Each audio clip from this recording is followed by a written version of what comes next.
The pick is in. 19th pick in the 2026 NFL Draft, the Carolina Panthers select Monroe Freeling, offensive tackle from Georgia. Locked On NFL Draft is sponsored by Kalshi. Trade draft picks in a live market with no house. Download the app, use code Locked On, and get $10 when you trade 10. Kalshi, trade on anything. I'm Tanitra Batiste, and I'm joined now by Julian Council from Locked On Panthers. And Julian, when you look at the Panthers taking Freeling at that 19th pick, was that a surprise to you?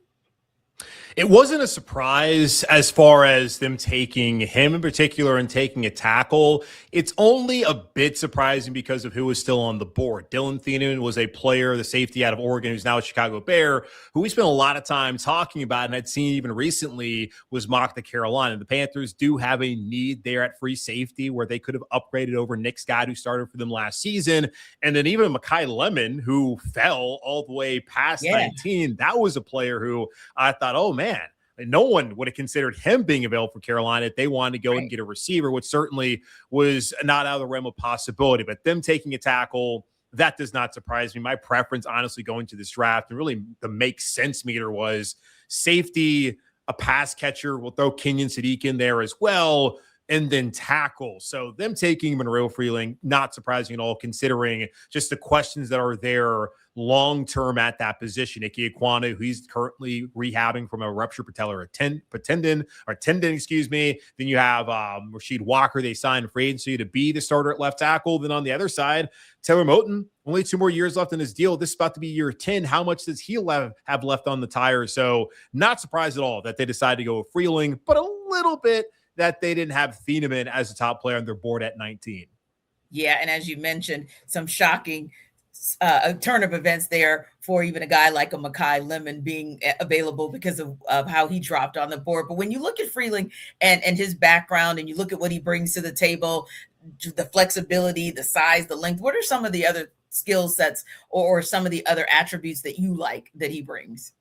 Yeah, well, they talk about how long and rangy he is and that he's still a relatively young prospect. Only was in college for 3 years, only had 1 year as a full-time starter at left tackle. I know he did start the Sugar Bowl quarterfinal loss against Notre Dame in the playoff the year prior. So not a ton of snaps under his belt at a program in Georgia that has continuously churned out top first-round level type of offensive linemen. And you have to wonder, would he have been better served staying in college? Well, clearly no, because he just went 19th overall and is about to be a very rich man soon in Carolina. So I like that aspect that he's young, because there's a lot of players now in college that spend a ton of time there because of the whole NIL situation and make money there. And they come in, they're a little bit more banged up. But I like the fact that he's a young, still a raw prospect and is still growing into his body to where we haven't. And you would hope you haven't seen the best out of Monroe Freeling and that he's going to be a pretty moldable clay that's coming here to Carolina. And what are some of the things that you're looking at, speaking of just being moldable, what are some of the areas where you see the Panthers looking to get him ready for however they service him? And we'll talk about that in a second, but what are some of the areas where you see a need for improvement?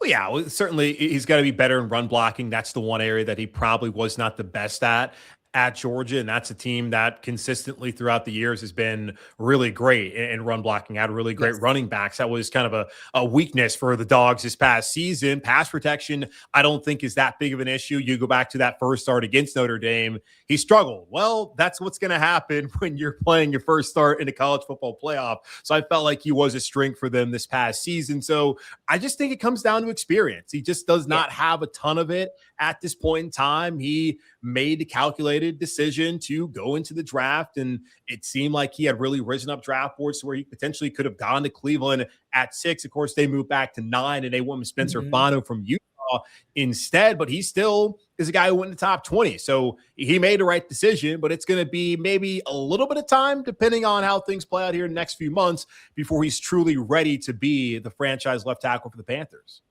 Yeah, and plenty of people may think bringing in a Rasheed Walker means Freeling is ultimately going to be the backup, but the Panthers say he'll get a chance to compete for the job. You think Freeling will get a real chance to compete?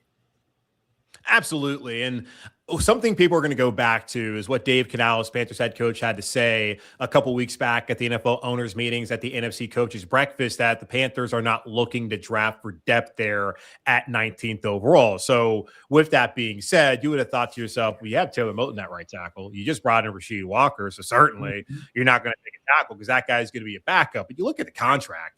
It's a 1-year deal for Rasheed Walker, and they're paying him $3.5–4 million guaranteed. Could it go up to 10 mil if he hits all the incentives? That's not guaranteed starter money. He's also, again, on a 1-year deal. They just drafted a player in the top 20 who, if he pans out, at minimum is going to play 5 years in Carolina, and certainly they would want him to play for the next decade at that spot. So who are you going to be more invested in? The guy that you gave a nice deal that's team friendly to a couple of weeks ago, or the guy you just drafted 19th overall? Probably the guy you just drafted 19th overall. So it does make sense that they're going to allow him the opportunity to compete for the job. And so I'm not surprised that they said that, because yes, if you're going to take someone that high, even as green and inexperienced as Freeling may be, there's time this offseason for him to prove that he is the right player for the Panthers at left tackle.